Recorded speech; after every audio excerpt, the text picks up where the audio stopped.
नमस्कार, स्वागत है आपका आपके अपने YouTube channel my Himachal news में। तो फ्रेंड्स, आज है 6 फरवरी 2022। बात करेंगे हिमाचल प्रदेश की आज सुबह की सबसे बड़ी खबरों पे और क्या कुछ घटित होने वाला है आज दिन भर, उस पे भी नजर डालेंगे। तो बने रहेगा वीडियो के अंत तक। तो चलिए शुरुआत करते हैं हिमाचल प्रदेश से। कोरोना से तो क्या स्थिति है हिमाचल में, कोरोना की उस पर नजर डालते हैं। तो हिमाचल में 6 और संक्रमितों की मौत हो गई। 650 नए पॉजिटिव मरीज, मृत्यु दर बढ़कर 1.70% पहुंची। तो हिमाचल प्रदेश में शनिवार को 6 और कोरोना संक्रमितों की मौत हो गई। इनमें कांगड़ा और शिमला में 2-2, जिला हमीरपुर और मंडी में 1-1 व्यक्ति ने दम तोड़ दिया। वहीं हिमाचल प्रदेश में कोरोना सक्रिय मरीजों की संख्या 6,637 रह गई है। प्रदेश में 1546 लोग ठीक भी हुए हैं। शनिवार को 7,100 लोगों की सैंपलिंग हुई। इनमें से 650 की रिपोर्ट पॉजिटिव आई है। प्रदेश में कोरोना संक्रमितों की मौतें नहीं रुक रही हैं। जनवरी 2022 में प्रदेश भर में 123 लोगों ने दम तोड़ दिया, जबकि फरवरी में 5 दिन के भीतर 40 लोगों ने कोरोना से दम तोड़ दिया। प्रदेश में मृत्यु दर 1.68 से बढ़कर 1.70% पहुंच गई है। रिकवरी रेट 95% ही है।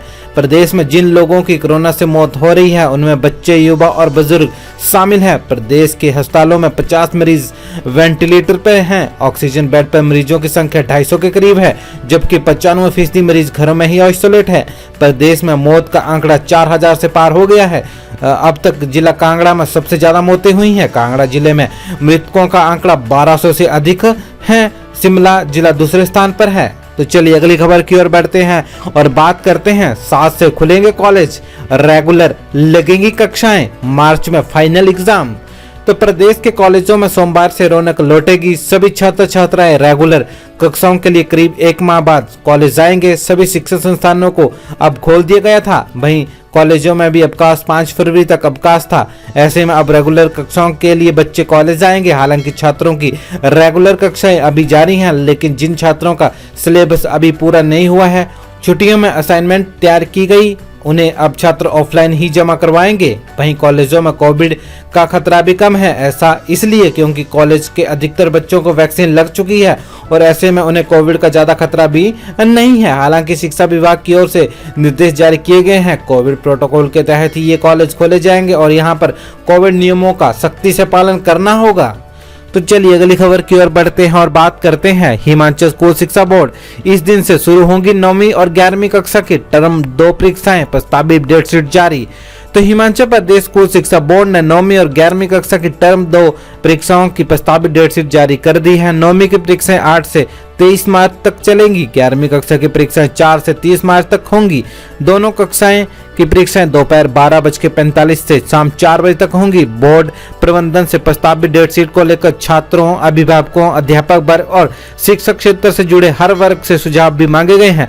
संबंधित वर्गों के सुझाव बोर्ड की ईमेल आईडी पर 10 दिनों के भीतर भेजने होंगे। प्रदेश स्कूल शिक्षा बोर्ड सचिव मधु चौधरी ने कहा कि परीक्षाओं का प्रस्तावित शेड्यूल बोर्ड की वेबसाइट HP वॉस पर अपलोड किया है। अगर कोई सुझाव देना चाहता है तो 10 दिन के भीतर बोर्ड की ईमेल के माध्यम से भेज सकता है। तो चलिए अगली खबर की ओर बढ़ते हैं और बात करते हैं। डिपुओं में इसी माह से सस्ती वस्तुएं 15 से 20 रुपए तक कम होंगे दाम। तो प्रदेश के डिपुओं में ही इसी महीने से ही राशन के अलावा अन्य रोजमर्रा की सस्ती वस्तुएं भी मिलेंगी। ये सामान बाजार में मिलने वाले सामान से 15 से 20 रुपए तक सस्ता मिलेगा। खाद्य आपूर्ति निगम का कंपनी से MOU होने के बाद गोदामों में रोजमर्रा वस्तुओं की सप्लाई पहुंच गई है। 1-2 दिन के भीतर इसमें दाम तय हो जाएंगे। खाद्य आपूर्ति निगम के गोदामों में अभी साबुन, विम बार और डिटर्जेंट पाउडर पहुंचा है। हिमाचल प्रदेश में करीब 19,20,000 राशन कार्ड धारक हैं। तो चलिए अगली खबर की ओर बढ़ते हैं और बात करते हैं। झूठ बोलने में माहिर है कौल सिंह, कोई नहीं कर सकता मुकाबला, जयराम ठाकुर। मुख्यमंत्री जयराम ठाकुर ने कहा कि कांग्रेस नेता कौल सिंह ठाकुर का झूठ बोलने में कोई मुकाबला नहीं कर सकता। वे झूठ बोलने में माहिर हैं। औट में जनसभा को संबोधित करते हुए कौल सिंह ठाकुर पर निशाना साधते हुए मुख्यमंत्री जयराम ठाकुर ने कहा कि उन्हें घोड़धार में हवाई अड्डे को लेकर हास्यास्पद बयान देकर अपनी ही फजीहत करवाई है, जबकि आज दिन तक प्रदेश में हवाई अड्डे के किसी भी प्रकार का सर्वे पूर्व की सरकारों के कार्यकाल में नहीं हुआ। मुख्यमंत्री ने कहा कि बल्ला के अलावा बड़े हवाई अड्डे के लिए अन्य स्थानों पर जगह नहीं है। तो चलिए अगली खबर की ओर बढ़ते हैं और बात करते हैं। मंत्री सुरेश भारद्वाज के बस की नहीं है राजनीति, रिटायरमेंट लेकर पेंशन का लुत्फ उठाएं विक्रमादित्य। कांग्रेस विधायक विक्रमादित्य सिंह ने शहरी विकास मंत्री सुरेश भारद्वाज पर तंज कसते हुए कहा कि राजनीति अब उनके बस की बात नहीं रह गई, उन्हें रिटायरमेंट लेकर पेंशन का लुत्फ उठाना चाहिए। उन्होंने आरोप लगाया कि प्रदेश सरकार व प्रशासन बर्फबारी से निपटने में विफल रहे हैं। सरकार की आपदा के बाद जागने की आदत बन गई है। उन्होंने सरकार से ठेकेदारों की समस्या को प्राथमिकता के आधार पर सुलझाने की अपील की है। वे शनिवार को शिमला में पत्रकार वार्ता को संबोधित कर रहे थे। उन्होंने कहा कि सुरेश भारद्वाज प्रदेश सरकार की रिपीट करने की बड़ी बड़ी बातें कर रहे हैं, जबकि उन्हें मालूम होना चाहिए कि उपचुनावों में जुबल कोटखाई में भाजपा उम्मीदवार की जमानत जब्त हो गई। उन्हें तंज कसते हुए कहा कि भारद्वाज अब 4-5 माह के मंत्री रह गए हैं। विक्रमादित्य सिंह ने आरोप लगाया कि भारी बर्फबारी के कारण शिमला सहित जनजातीय क्षेत्रों चंबा, कुल्लू, रामपुर में रोहडू में लोगों को भारी दिक्कत का सामना करना पड़ रहा है, लेकिन प्रदेश सरकार ने बर्फबारी से निपटने के लिए समय रहते पूरी तैयारी नहीं की। तो चलिए अगली खबर की ओर बढ़ते हैं और बात करते हैं।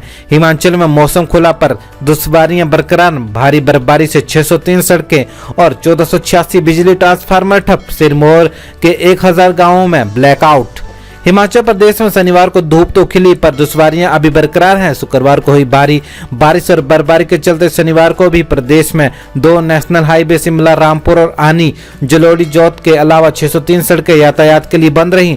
हालांकि शाम तक शिमला रामपुर NH से बर्फ हटा दी थी, लेकिन वाहनों के लिए अभी बंद रखा है। राज्य भर में 1486 ट्रांसफार्मर बंद पड़े हैं, जिसपे सिरमौर के 1000 और कुल्लू में 150 गाँव में ब्लैकआउट की स्थिति है। शनिवार को भले ही प्रदेश भर में धूप खिली रही, लेकिन दुश्वारियां कम नहीं हुई। सड़कें बहाल करने के लिए सरकार ने लोक निर्माण विभाग के कर्मचारियों की छुट्टियां रद्द कर दी है। विभाग ने 700 मशीनें, JCB और डोजर आदि सड़क बहाल करने के लिए लगाई हैं। वही 18,000 कर्मचारियों को फील्ड में लगाया है। पहाड़ों में हुई बर्फबारी के बाद सांसे ने पूरे हिमालय क्षेत्र में हिमखंड गिरने की चेतावनी जारी की है। तो चलिए अगली खबर की ओर बढ़ते हैं और बात करते हैं। सुरेश भारद्वाज बोले हड़ताल पर न जाएं ठेकेदार। शहरी विकास मंत्री सुरेश भारद्वाज ने ठेकेदारों से काम न रोकने और हड़ताल पर न जाने की अपील की है। उन्होंने कहा कि हिमाचल प्रदेश में भारी बर्फबारी हुई है, ऐसे में सड़कें दुरुस्त करने के लिए लोक निर्माण विभाग के साथ ठेकेदारों को भी अहम जिम्मेदारी रहती है। उन्होंने शनिवार को लोक निर्माण विभाग के अधिकारी से बात कर मामला सुलझाने के लिए कहा कि मुख्यमंत्री के शिमला लौटने पर इस मामले पर चर्चा होगी। शहरी विकास मंत्री ने शनिवार को ठेकेदार यूनियन से भी बात की। उन्होंने ठेकेदारों से काम न रोकने को लिए कहा है। तो फ्रेंड्स, इस वीडियो में इतना ही। अन्य हिमाचल प्रदेश की खबरें पाने के लिए आप हमारे YouTube चैनल को सब्सक्राइब कर सकते हैं, ताकि हिमाचल प्रदेश की लेटेस्ट खबरें सबसे पहले आपको मिलती रहें। तो इसी के साथ जय हिंद, जय हिमाचल।